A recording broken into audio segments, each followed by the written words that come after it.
Buenos días, les damos la bienvenida a otra clase virtual de química. El día de hoy vamos a ver las leyes de los gases. Son 4, la ley de Boyle, la primera ley de Gay-Lussac, la segunda ley de Gay-Lussac y la ley de Avogadro. Estas 4 leyes de los gases nos van a explicar todo el comportamiento de ellos y de qué forma podemos modificar una variable u otra. Arranquemos. La ley de Boyle nos dice que el volumen de un gas a temperatura constante es inversamente proporcional a la presión. Por lo tanto, nosotros podemos expresarlo como que el volumen 1 por la presión 1 es igual al volumen 2 por la presión 2. Al ser una igualdad y al estar multiplicadas, significa justamente lo que nos dice la ley de Boyle. Para que esa igualdad se mantenga, que siempre se mantiene cuando la temperatura del sistema es constante, al aumentar el volumen, la presión tiene que disminuir o al disminuir el volumen, la presión tiene que aumentar. Esto se explica por qué. En un volumen determinado, cuando tenemos un gas adentro, tenemos que recordar que los gases tienen energía cinética y pueden moverse y alejándose una partícula de la otra partícula. Si nosotros disminuimos las paredes del recipiente,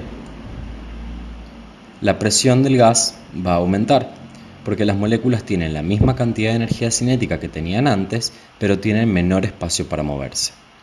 Por el contrario, si nosotros aumentamos el volumen, vamos a ver que la presión disminuye, porque la energía cinética sigue siendo la misma, pero ha aumentado el espacio en el que las moléculas pueden moverse, por lo tanto van a chocar con menor fuerza y menor frecuencia contra las paredes del recipiente.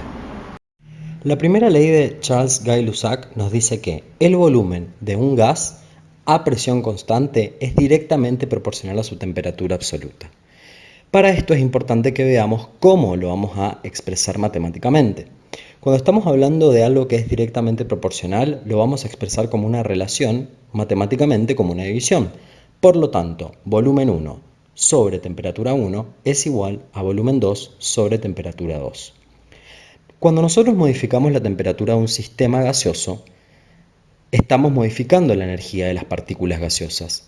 Sabemos que al aumentar la temperatura, las partículas absorben esa energía y la transforman en energía cinética. Pueden moverse con mucha más velocidad y van a aumentar las fuerzas de repulsión. Por lo tanto, a mayor temperatura, las partículas del gas van a tender a moverse mucho más y a separarse unas de las otras. Por lo tanto, el volumen de ese gas va a aumentar. Si por el contrario nosotros disminuimos la temperatura del sistema gaseoso, esas partículas van a tener menor energía cinética. Por lo tanto, van a tener menor velocidad y las fuerzas de cohesión van a aumentar y las de repulsión van a disminuir. Por lo tanto, las moléculas del gas no van a poder separarse tanto. Esto hace que el volumen disminuya. La segunda ley de Gay-Lussac dice que a volumen constante, la presión de un gas es directamente proporcional a la temperatura del sistema. Esto lo vamos a expresar como presión 1 sobre temperatura 1 es igual a presión 2 sobre temperatura 2. Si nosotros tenemos un recipiente de volumen constante, vamos a poder modificar la temperatura del mismo.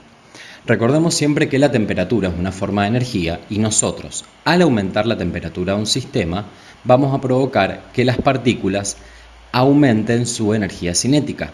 Esto les va a dar más movimiento, más fuerza y van a chocar con mayor frecuencia contra las paredes del recipiente y nosotros vamos a poder medir una mayor presión. Por el contrario, si nosotros disminuimos la temperatura del sistema, las partículas van a enfriarse y van a disminuir su energía cinética, disminuyendo la velocidad con la que se mueven y disminuyendo también la frecuencia con la que chocan contra las paredes del recipiente. Y la presión va a disminuir.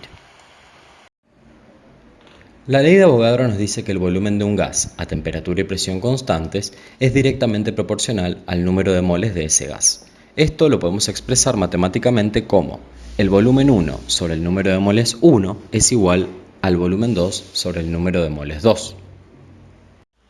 Cuando hablamos de condiciones 1 y condiciones 2, también podemos entenderlo como condiciones iniciales y condiciones finales. Por lo tanto, también podríamos expresarlo como el volumen inicial sobre el número de moles iniciales es igual al volumen final sobre el número de moles finales. Recuerden que cuando hablamos de moles, hablamos de cantidad de gas. Y en condiciones normales de presión y temperatura, donde la temperatura es de 273 Kelvin, que son iguales a 0 grados Celsius, y una presión de una atmósfera, un mol de cualquier gas ocupa un volumen de 22,4 litros, siempre.